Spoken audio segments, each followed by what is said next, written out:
So I want to welcome everyone who just joined us. This is ZeroEvent for the evening of October 14th, on Wednesday. This is the most recent in a series of social VR platform and multi-user platform explorations for the XRCrowd, and for actually, like tonight, for those interested in the subject of using these platforms for creative or value creating purposes. So what started back in, for those who are joining us for the first time or joined us a bit later in this cycle, the ZeroEvents dates back to March when the lockdowns happened. And everybody started to say, hey, my social life has been affected because I always go to VR conferences, and suddenly there's no VR conferences. So unlike other conferences, VR conferences have to go into VR if they can't go physical. So how are we going to do that? And that's how this whole process started, of every week since March, almost every week, going into one or more platforms and seeing what they can do. And after a few months, we started to say, well, we know what they can do. We're bored with that. Let's start to see what people are now doing with it. Because now we're a few months in, and how are people using these platforms? So tonight is an example of that. We're very, very excited. I'm very, very personally excited to welcome Joe Hunting, filmmaker, documentary filmmaker, to speak with us, because actually Joe was working with these platforms before the lockdowns, so this has just kind of been an interesting, for all of us in VR, it's an energizing phase actually. Despite everything that's going on around us, the attention played to these mediums is far more than maybe ever before, really, in an authentic way. For those who, like Joe, were working with it before this, it was quite, I'm sure, an interesting sudden surge of attention and interest, and maybe an opportunity. And so I'm very happy to welcome Joe. Joe, would you mind kind of just introducing yourself, and then we definitely want to start off kind of hearing, how did you come to work in VR? Making films, just in a nutshell, what was that journey to the first point you did that? Yeah. Well, firstly, yeah, thank you so much for having me. It's really wonderful to be a part of the events. I'm a big fan of what the XRCrowd are all about, so really pleased to be here. So I have a presentation that I'll go through, and in it I'll share my experience and like my journey into VR. But in a nutshell, I read this article about VRChat, and I was already interested in documentary filmmaking in real life, and that's something that I wanted to go down into. And after discovering VRChat and a place that's so rich of stories of people meeting online and forming relationships, it was all very new, and there were no films being made about it. And so I immediately kind of got my hands in and thought, this is an amazing space to explore storytelling and to explore these stories. And so I just started interviewing people and just started playing and exploring, and it was through playing and exploring that I started realizing that there was potential in my crazy wacky idea to make films in the platform. Yeah, awesome. So let me just recap real quick the agenda for this evening. So we're going to start with Joe here in Zoom with the presentation. We'll have some Q&A. Joe, would you prefer Q&A at the end or during it? Your choice. There's no wrong answer to that. Yeah, I think so. I'll run through my talk, and then at the end of it, I think we could do questions there, and then kind of anyone who wants to join me in VRChat, I'm going to do a little camera demo. So maybe we could just do questions at the end, either during the demo in VRChat or also via Zoom. So yeah, after the presentation, I think would be best. Okay. Cool. Okay, so hi everyone, I'm Joe Hunting. I'm a freelance videographer and documentary filmmaker exploring stories inside social VR platform VRChat. And in this talk, I'll be going through my virtual production processes for shooting documentary specifically, and some of the theory behind how I approach creating. I'll also be sharing my personal journey of getting into VR filmmaking, and hopefully be doing that quick camera demo at the end if everything goes well. I've already tested it, should be fine. I really hope you find some inspiration in this talk. Live action filmmaking in social VR is accessible to everyone, and the tools are only growing. So I really hope to bring out some ideas in all of you. In the summer of 2018, I read this article about VRChat saving lives and supporting people overcoming poor mental health. And in it includes a handful of quotes and stories from VRChat users discussing their social experiences. And reading this really piqued my curiosity for how physically embodying a virtual space can affect the way we connect online, and how this could potentially be a great place for exploring filmmaking because of all the different user-generated worlds. But before I get into my VR journey, I'd actually like to rewind a bit and talk about where I was coming from as a filmmaker. Back in my teenage years, I was interested in documentary filmmaking and specifically travel photography. My early influences were an experimental art film inspired by works I'd seen at the Tate in London. I studied art and film at college, which is 2 years before university in the UK. And it was there I created a whole collection of very weird experimental documentaries I shot on my phone, as you can see in these stills here, and on my DSLR camera. Now, I'll just get this to play. There we go. Most of these films that I made at college were edited video diaries from when I went traveling, and were mostly outlets for my own personal reflections I had whilst I was on those trips. And this one you're seeing is called Around Nepal. I also created experimental films like this for trips to Norway, Canada, and Spain, and even with home video footage from old family holidays. And I found a love for crafting really immersive handmade portraits of a place through film, really just for myself to look back on and to be immersed in the memory again. Film was really my way of grounding myself in my memories. Though this wasn't enough for me, I wanted to direct films with people in and bring life and narrative to the immersive worlds I was building. So I went to study film production at university in 2017, and it was in my second year I fell into exploring stories in social VR platform VRChat, inspired by this article. There we go, sorry. I loved building immersive worlds in my films, and I was thirsty to tell stories about people. And so VRChat, a space where you can literally build your own worlds and be inside them, felt like an incredible space to explore that. I should also mention that outside of my film background, I'm a huge gamer as well. I grew up playing massively multiplayer games like Guild Wars 2, where I had a lot of online friends that I socialized with daily. So the stories I wanted to start exploring inside VRChat about people forming relationships and friendships, I felt personally attached to as well.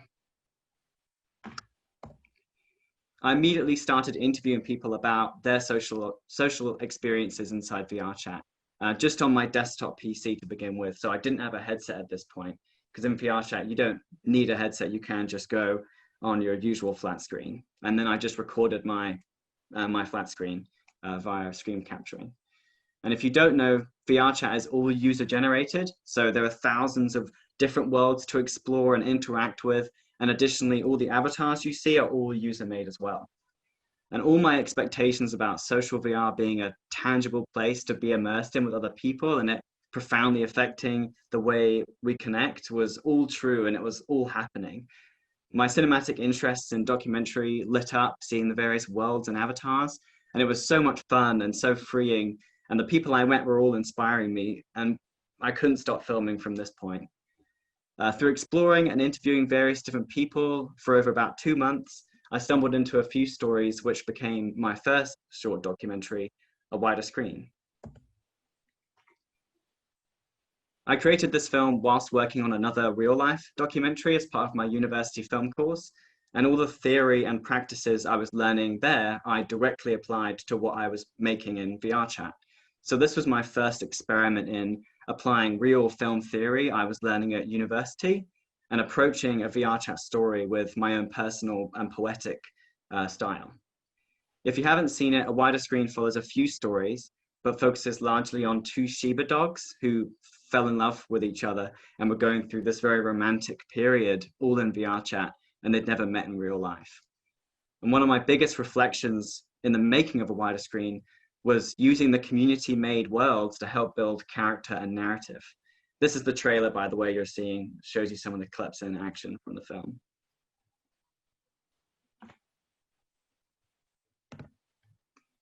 the scenes with these Shiba dogs, who are real guys, just by the way, in case you mistook them as actual Shiba dogs, they all take place in the same beach hut world, which they actually showed me. It's called Silent Beach.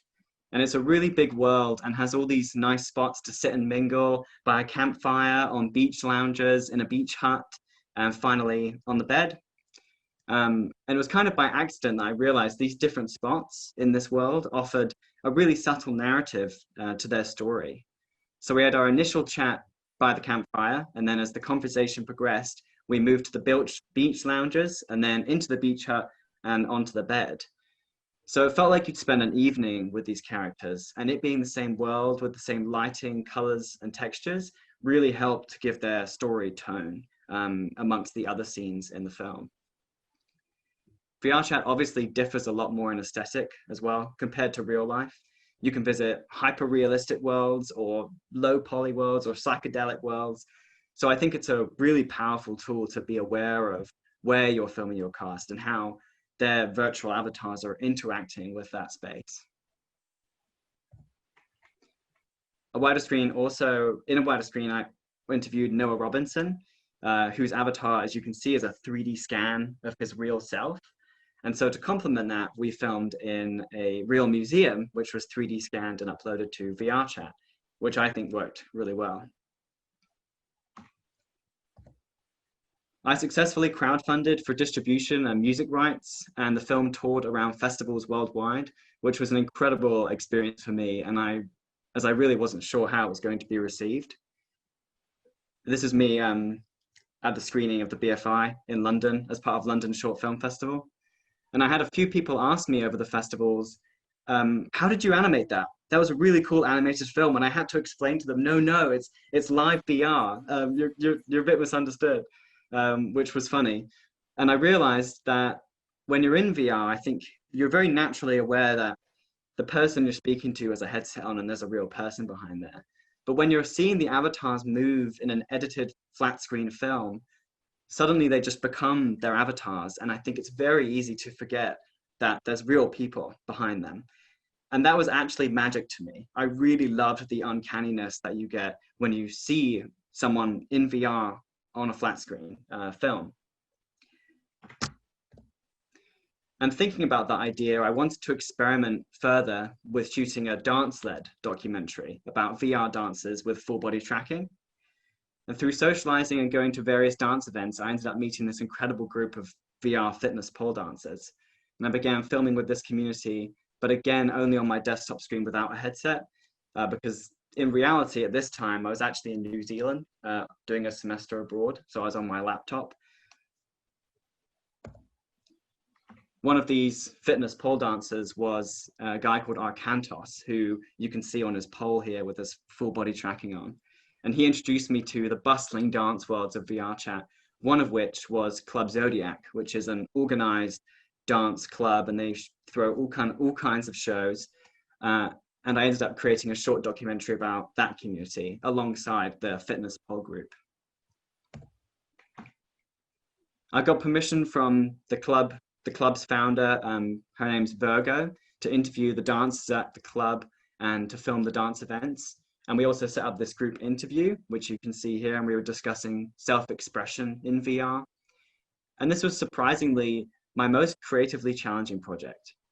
I was captivated by the talented people at the club, and I shot a huge amount of coverage. However, I couldn't grasp the narrative of the film for a long time. And I went through this creative frustration thinking, why was making a wider screen so easy? That film basically found itself, but this one I can't visualize. Even though all the people were there and they were amazing and the stories were all happening.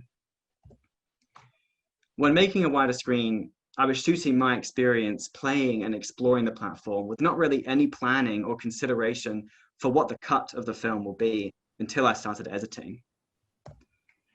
And when making Club Zodiac, I consciously tried to do the same thing, but ended up shifting the other way, trying to plan everything I was doing, forcing myself to understand what the edit will be whilst I was filming. And for me, that constant questioning of narrative and wanting very particular cuts unconsciously made me overthink too much.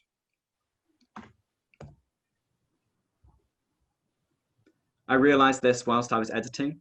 To find the cut of Club Zodiac, I actually ended up just throwing footage on the timeline without any consideration and just putting scenes together and seeing what worked. And that's how I found the film. Now, every time I get pent up, questioning what I'm doing,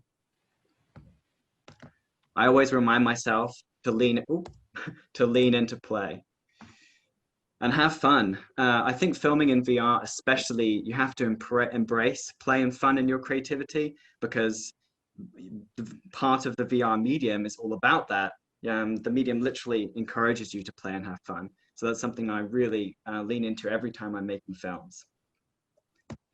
And collaborate with your cast, and be inspired by them to inform your story. And shoot everything. Shooting in VR is pretty much free, so you can go crazy. Making Club Zodiac, more than anything, solidified the stories I was interested in telling and inspired me to go further. After returning from New Zealand, I finished Club Zodiac and immediately got my first VR headset. After creating 2 films about VR and researching its potential, stepping inside it for the first time, it all came flooding to a realization. And I just said, wow, I'm in it. Let alone the first time I high-fived someone. It was perfect timing that after I got my VR system running, Discover Film, who featured a wider screen at their London Film Festival, they contacted me with a simple web series idea filmed entirely inside VRChat. I was apprehensive at first, as I wanted to continue my personal work, but I was in my final year of film school and I needed a job. So we wrote a project together which became Virtually Speaking. If you don't know Virtually Speaking, it's an 11-episode documentary series presenting fun conversations with a diverse cast, all inside VRChat as their virtual avatars. Each episode covers a different topic like animals or romance, and the show bounces between different cast members sharing their opinions, and it's a heartfelt and comedic series. We spent about 2 months developing the concept, creating a shooting plan, writing episode discussion topics, casting, finding initial locations. And we really approached this project with the same pre-production principles for a real life show. The most important factor for this was the casting, as we wanted a diverse group of voices who were all happy to discuss real world topics. And I thought, to honestly get a diverse group, we should be pulling from a variety of places.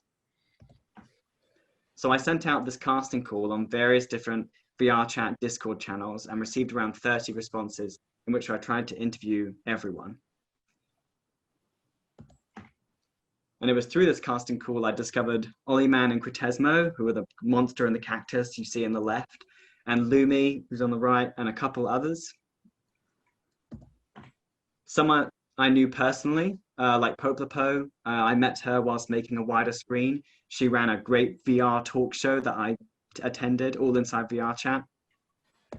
Spork, I saw singing at a VRChat gig, and I messaged and reached out to her afterwards.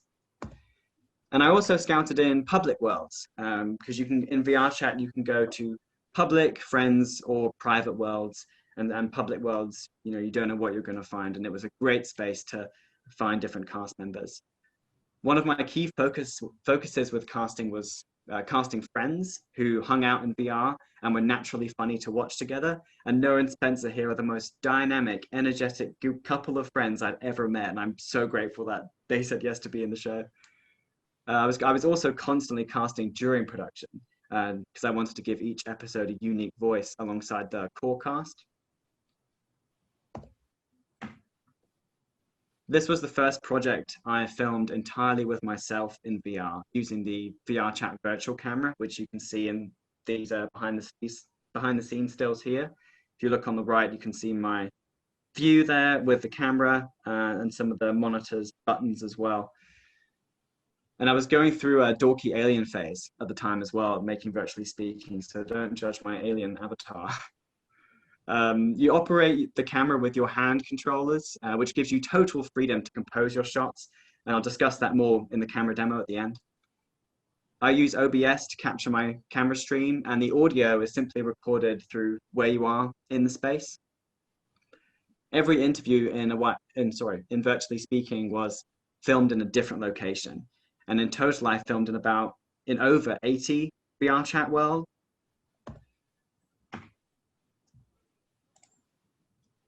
The show really depended on its locations to add mood to each episode. So each location suits the episode topic. Like for the Power and Fame episode, which you can actually see in the middle left, far left. In the Power and Fame episode, I framed Noah and Spencer in the White House, for example.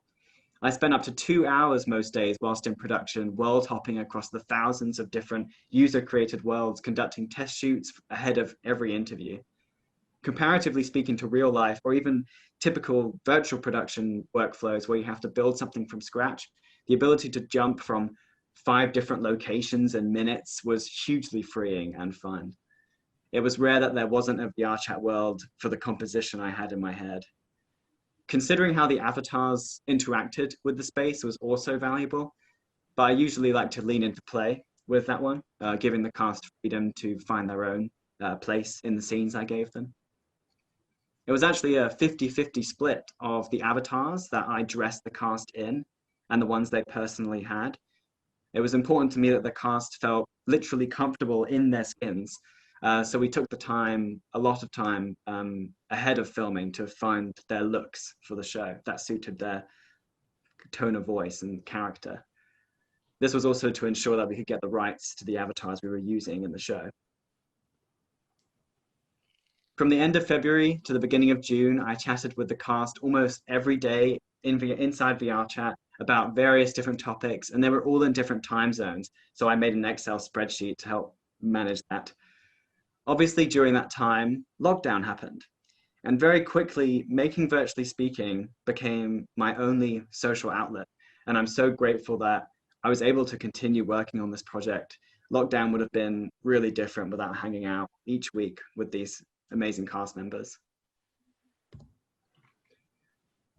Now, there we go.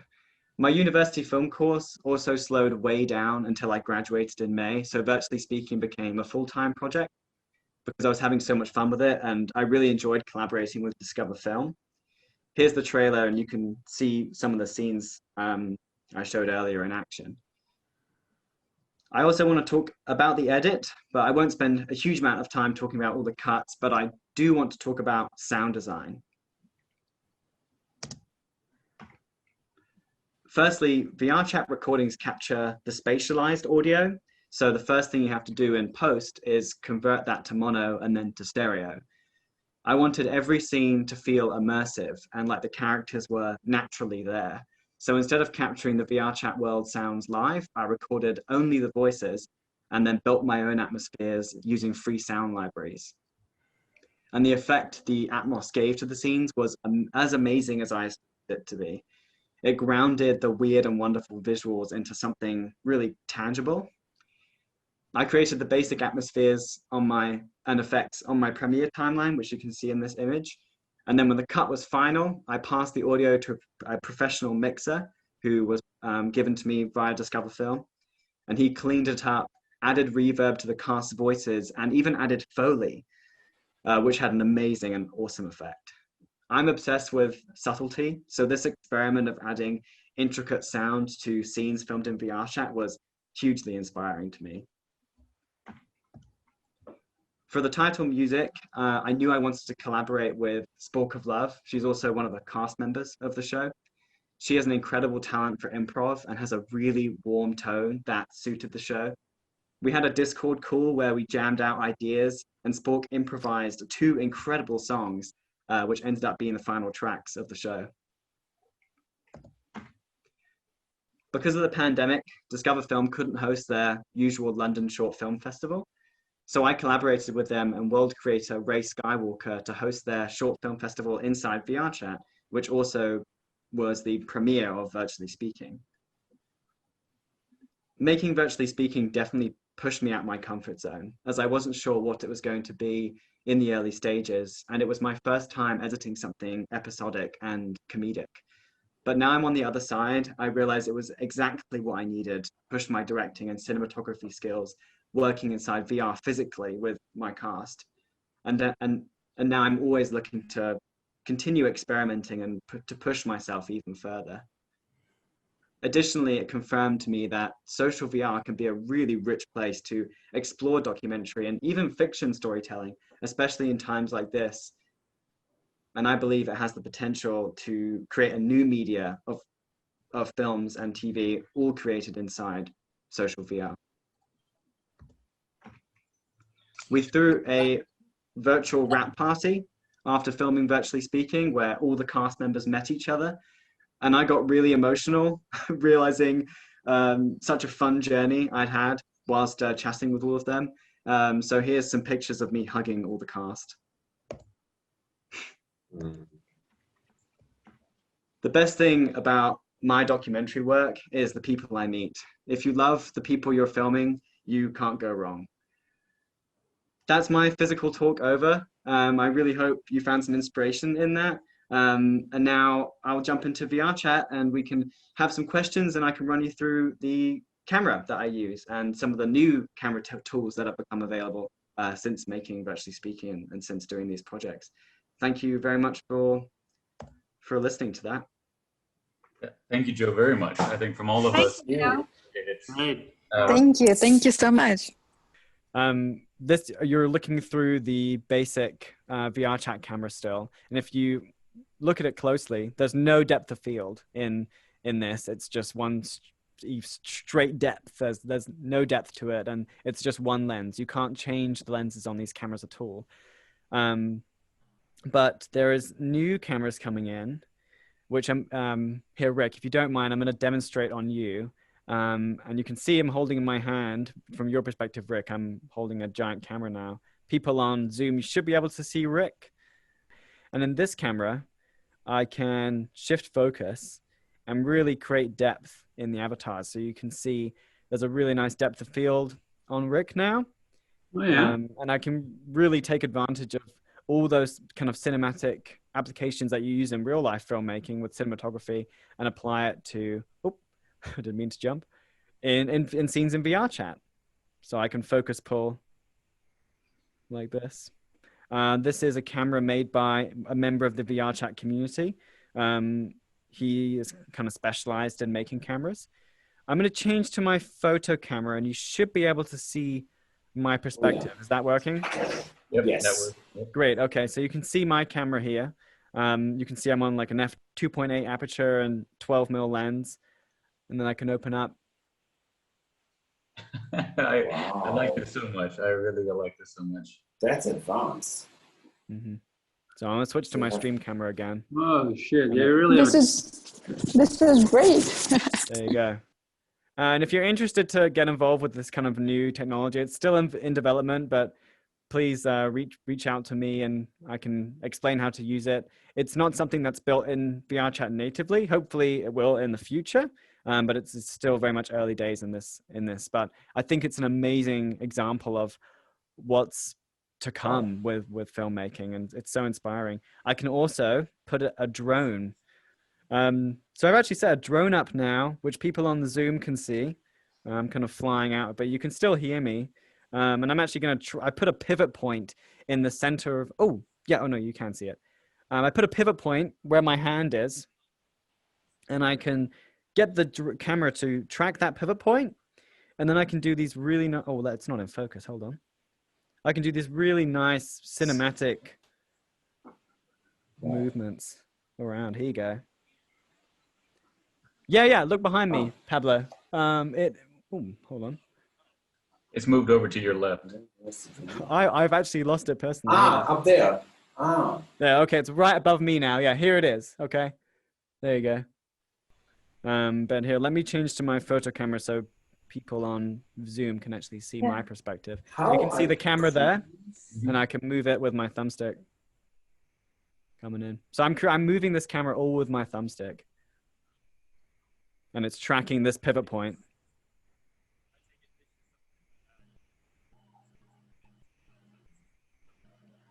Yeah, this isn't built in. Yeah, it's something. So I added this on my avatar and then uploaded my avatar. Does anyone have any questions from the Zoom? Well, that's so impressive. That's not a question. I'm sorry. That's a statement. So it looks like you have a real camera. Yeah, that's absolutely amazing. It's really crazy. I love this. This is really awesome. There you go. And a quick question that is related to the avatars. You mentioned very interestingly that you made sure that you had the rights for the avatars that you were using. How do you ensure that you have the rights? You only use those avatars that your team created? Yeah, so for virtually speaking, I don't know if people in VRChat heard that question. It's about getting the rights to the avatars. Most all the avatars you see, about 50% of them are made by the people as themselves. So Spork made her own cat. Popopo is a grasshopper, and she made that herself. And then some of the other avatars are made by the VRChat community. So Lumi's avatar is kind of a classic goth anime girl who you probably will see in a lot of VRChat pictures. That was made just by one of the VRChat community members, and it's public. And then I think about 6 other avatars, and this was kind of primarily where I got most of my avatars, are from a company called Polygonal Mind, and they make loads of different avatars. They made 100 avatars once, and they made it all free. And I emailed them and said, do you mind if I use your avatars in this show I'm working on, which is filmed all inside VRChat? And they said, yes, absolutely. So I made sure that most of the avatars that I was using was either made by the people themselves or from Polygonal Mind. How you ethically approach your cast? Are you when you say first time hello, and you said in our Zoom talk before that you are in general you try to film everything, but when is the point that you are entering, you are not filming, and when is the point that you say like actually I'm a documentary filmmaker in VRChat and I would like to film and record our conversation because it is somehow. It is like in the real world. Here you don't see. Yeah. That's a really, really good question, and also really important because when I was making a wider screen and making Club Zodiac, I was on desktop, and so people couldn't see that I was filming because I was recording my my perspective just on desktop. Yes. And I was very aware of that. For a wider screen, whenever I was interviewing people, I explained to them completely what the film was about and just explained to them, I'm working on this project. Please just, do your thing and be yourself. But are you comfortable to, be in a film? Your real name won't be used. It'll just be your VRChat identity. And most of the time, everyone was fine with that. But that was something I'm very aware of and still am aware of. For virtually speaking, we actually signed release forms for all of the cast. And I did that for Club Zodiac and a wider screen as well. Though for those films, we actually only used the avatar names, which was kind of confusing, I found, because we're in this virtual space where our real identities don't actually matter. Are people okay with, just their virtual identities being released in a show because really their real identities are not here? So, but that is, something I'm very aware of. And I think I agree. It is ethically something that I think all documentary filmmakers should be aware of, even virtually. And Joe, can I ask what are you working on next? I know you've got plans that you've alluded to. What is it? What's the project that you're next working on, or you're working on? Yeah, I'd be happy to introduce it. So I'm working freelance actually now as a videographer and director, working with a few VRChat events projects. So I'm helping out with Rain Dance. They're doing some VRChat projects and a few live theater experiences. I'm doing some trailers and recording some promotional material for as more people are making content in social VR. It's a great space to create, really cool cinematic trailers for. So I'm doing that freelance.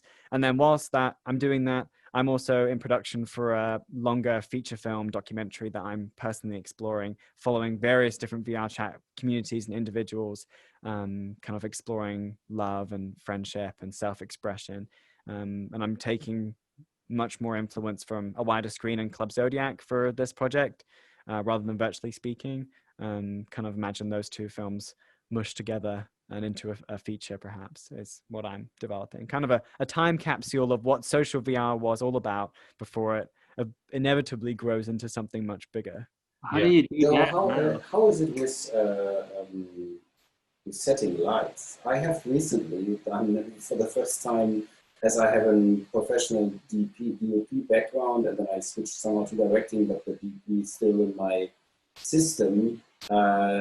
So I did recently my first time setting lights for a shoot in VR.